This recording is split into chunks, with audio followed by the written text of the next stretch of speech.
नमस्कार दोस्तों, आपका अपना चैनल अनसुने कहानियां पर आप सभी का स्वागत है। आज आपके लिए प्रस्तुत है आचार्य शिवपूजन सहाय जी की लिखी कहानी। कहानी का प्लॉट। अगर आप नए हैं तो चैनल को सब्सक्राइब कर दें, बेल आइकन को दबा दें ताकि मेरे आने वाले वीडियो का नोटिफिकेशन आपको मिलता रहे। मैं कहानी लेखक नहीं हूँ। कहानी लिखने योग्य प्रतिभा भी मुझ में नहीं है। कहानी लेखक को स्वभावतः कला मर्मज्ञ होना चाहिए और मैं साधारण कलाविद भी नहीं हूँ, मगर कुशल कहानी लेखकों के लिए एक प्लॉट पा गया हूँ। आशा है इस प्लॉट पर वे अपनी भड़कीली इमारत खड़ी कर लेंगे। मेरे गांव के पास एक छोटा सा गांव है। गांव का नाम बड़ा गंवारू है, सुनकर आप घिनाएंगे। वहां एक बूढ़े मुंशी जी रहते थे। अब वह इस संसार में नहीं है। उनका नाम भी विचित्र ही था, अनमिल, आखिर अर्थ न जापू। इसलिए उसे साहित्यिकों के सामने बताने से हिचकता हूँ। खैर, उनकी एक पुत्री थी जो अब तक मौजूद है।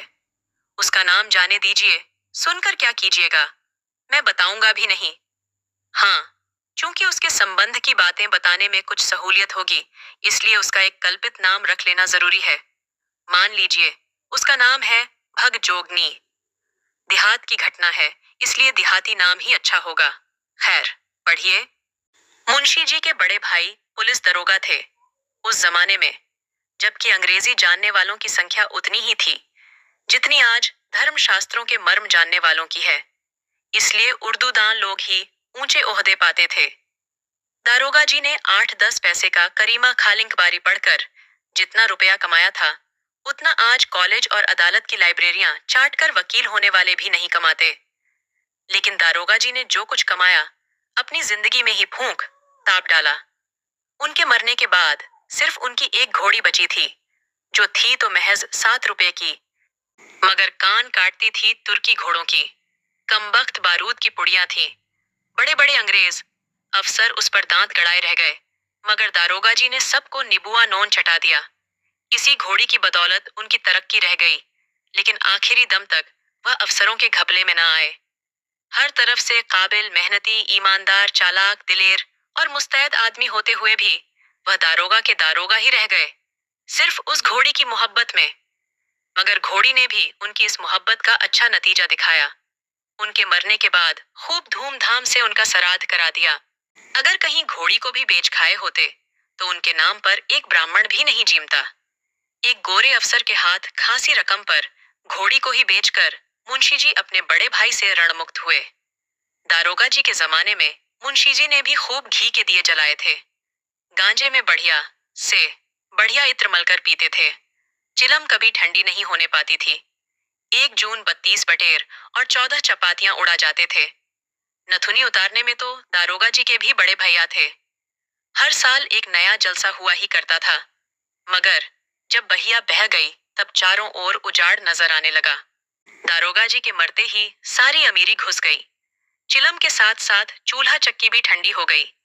जो जीभ एक दिन बटेरों का शोरबा सुड़कती थी, वह अब सराह सराह कर मटर का सत्तू सर पोटने लगी। चुपरी चपातियां छापने वाले दांत अब चंदचने छाप कर दिन गुजरने लगे। लोग साफ कहने लग गए, थानेदारी की कमाई और फूस का तापना दोनों बराबर है। हर साल नई नथुनी उतारने वाले मुंशी जी को गांव ज्वार के लोग भी अपनी नजरों से उतारने लगे।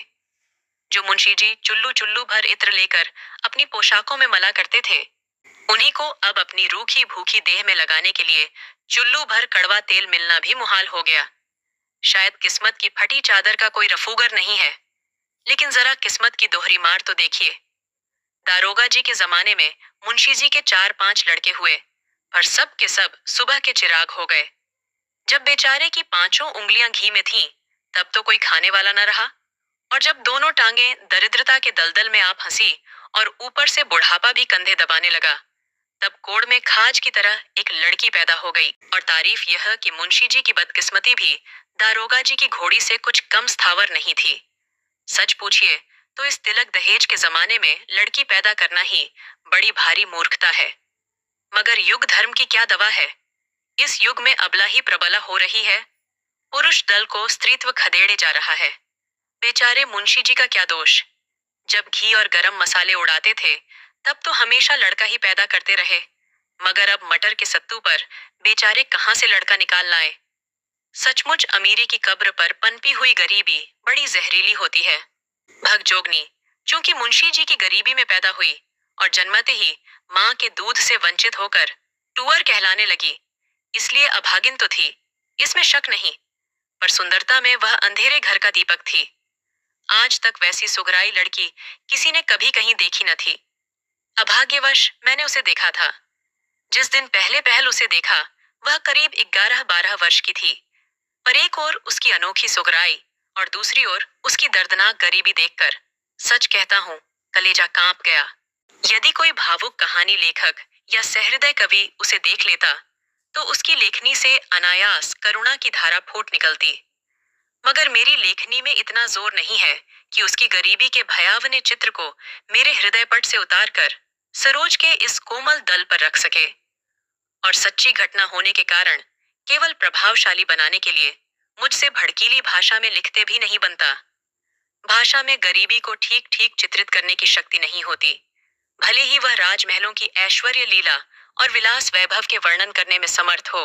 बेचारी उस उम्र में भी कमर में सिर्फ एक पतला सा चिथड़ा लपेटे हुए थी, जो मुश्किल से उसकी लज्जा ढकने में समर्थ था। उसके सिर के बाल तेल बिना बुरी तरह बिखर कर बड़े डरावने हो गए थे। उसकी बड़ी बड़ी आंखों में एक अजीब ढंग की करुण कातर चितवन थी। दरिद्रता राक्षसी ने सुंदरता सुकुमारी का गला टीप दिया था। कहते हैं प्रकृति सुंदरता के लिए कृत्रिम श्रृंगार की जरूरत नहीं होती, क्योंकि जंगल में पेड़ की छाल और फूल पत्तियों से सजकर शकुंतला जैसी सुंदरी मालूम होती थी, वैसी दुष्यंत के राजमहल में 16 सिंगार करके भी वह कभी न फबी। मगर शकुंतला तो चिंता और कष्ट के वायुमंडल में नहीं पली थी। उसके कानों में उदर दैत्य का कर्कश हाहाकार कभी न गूंजा था। वह शांति और संतोष की गोद में पलक कर सयानी हुई थी, और तभी उसके लिए महाकवि शैवाल जाल लिप्त कमलिनी वाली उपमा उपयुक्त हो सकी। पर भगजोगनी तो गरीबी की चक्की में पिसी हुई थी, भला उसका सौंदर्य कब खिल सकता था। वह तो दाने दाने को तरसती रहती थी, एक बित्ता कपड़े के लिए भी मोहताज थी। सिर में लगाने के लिए एक चुल्लू अलसी का तेल भी सपना हो रहा था। महीने के एक दिन भी भर पेट अन्न के लाले पड़े थे। भला हड्डियों के खंडहर में सौंदर्य देवता कैसे टिके रहते। उफ, उस दिन मुंशी जी जब रो रो कर अपना दुखड़ा सुनाने लगे तो कलेजा टूक टूक हो गया। कहने लगे, क्या कहूं बाबू साहब, पिछले दिन जब याद आते हैं तो गश आ जाता है। ये गरीबी की मार इस लड़की की वजह से और भी अखरती है। देखिए इसके सिर के बाल कैसे खुश्क और गोरख दंधारी हो रहे हैं। घर में इसकी माँ होती तो कम से कम इसका सिर तो जुओं का अड्डा न होता। मेरी आंखों की जोत अब ऐसी मंद पड़ गई कि जुएं सूझती नहीं, और तेल तो एक बूंद भी मयस्सर नहीं। अगर अपने घर में तेल होता तो दूसरे के घर जाकर भी कंघी छोटी करा लेती, सिर पर चिड़ियों का घोंसला तो न बनता। आप तो जानते हैं ये छोटा सा गांव है, कभी साल छमासे में किसी के घर बच्चा पैदा होता है तो इसके रूखे सूखे बालों के नसीब जागते हैं। गांव के लड़के अपने अपने घर भर पेट खाकर जो झोलियों में चबेना लेकर खाते हुए घर से निकलते हैं, तो यह उनकी बाट जोहती रहती है, उनके पीछे पीछे लगी फिरती हैं, तो भी मुश्किल से दिन में 1-2 मुट्ठी चबेना मिल पाता है। खाने पीने के समय किसी के घर पहुंच जाती है तो इसकी डीठ लग जाने के भय से घरवालियां दुरदुराने लगती हैं। कहां तक अपनी मुसीबतों का बयान करूं भाई साहब। किसी की दी हुई एक मुट्ठी भीख लेने के लिए इसके तन पर फटा आंचल भी तो नहीं है। इसकी छोटी अंगुलियों में ही जो कुछ अंट जाता है उसी से किसी तरह पेट की जलन बुझा लेती है। कभी कभी एक आध फंका चना चबेना मेरे लिए भी लेती आती है। उस समय हृदय दो टूक हो जाता है। किसी दिन दिन भर घर घर घूमकर जब शाम को मेरे पास आकर धीमी आवाज से कहती है कि बाबूजी भूख लगी है, कुछ हो तो खाने को दो, उस वक्त आपसे ईमानन कहता हूँ जी चाहता है कि गले फांसी लगाकर मर जाऊं या किसी कुएं तालाब में डूब मरूं। मगर फिर सोचता हूँ कि मेरे सिवा इसकी खोज खबर लेने वाला इस दुनिया में अब है ही कौन। आज अगर इसकी माँ भी जिंदा होती तो कूट पीस कर इसके लिए मुट्ठी भर छून जुटाती, किसी कदर इसकी परवरिश कर ही ले जाती। और अगर कहीं आज मेरे बड़े भाई साहब बरकरार होते तो गुलाब के फूल सी ऐसी लड़की को हथेली का फूल बनाए रहते। जरूर ही किसी राय बहादुर के घर में इसकी शादी करते, मैं भी उनकी अंधाधुंध कमाई पर ऐसी बेफिक्री से दिन गुजारता था कि आगे आने वाले इन बुरे दिनों की खबर ही न थी। वह भी ऐसे खर्राज थे कि अपने कफन काठी के लिए भी एक खरमुहरा न छोड़ गए। अपनी जिंदगी में ही एक एक चप्पा जमीन बेच खाई, गांव भर से ऐसी अदावत बढ़ाई कि आज मेरी इस दुर्गति पर भी कोई रहम करने वाला नहीं है। उल्टे सब लोग ताने जानी के तीर बरसाते हैं। एक दिन वह था कि भाई साहब के पेशाब से चिराग जलता था, और एक दिन यह भी है कि मेरी हड्डियां मुफलिसी की आंच में मोमबत्तियों की तरह घुल घुल कर जल रही हैं।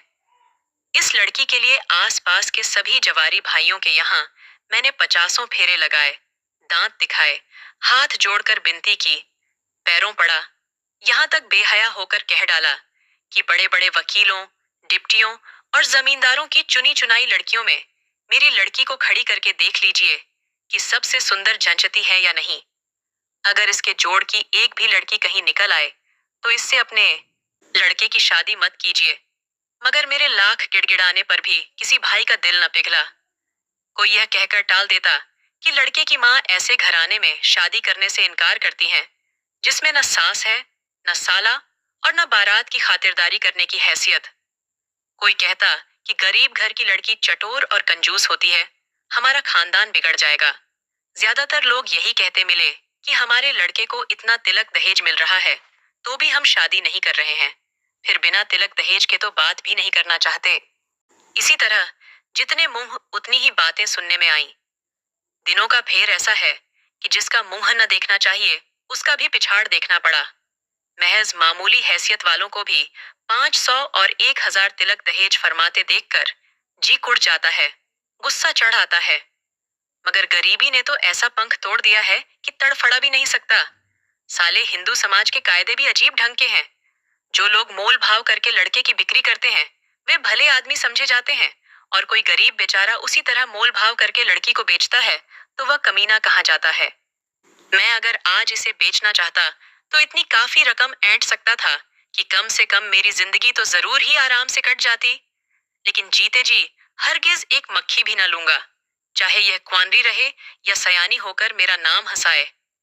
देखिए ना, सयानी तो करीब करीब हो ही गई है, सिर्फ पेट की मार से उकसने नहीं पाती, बढ़ती रुकी हुई है। अगर किसी खुशहाल घर में होती तो अब तक फूट कर सयानी हो जाती।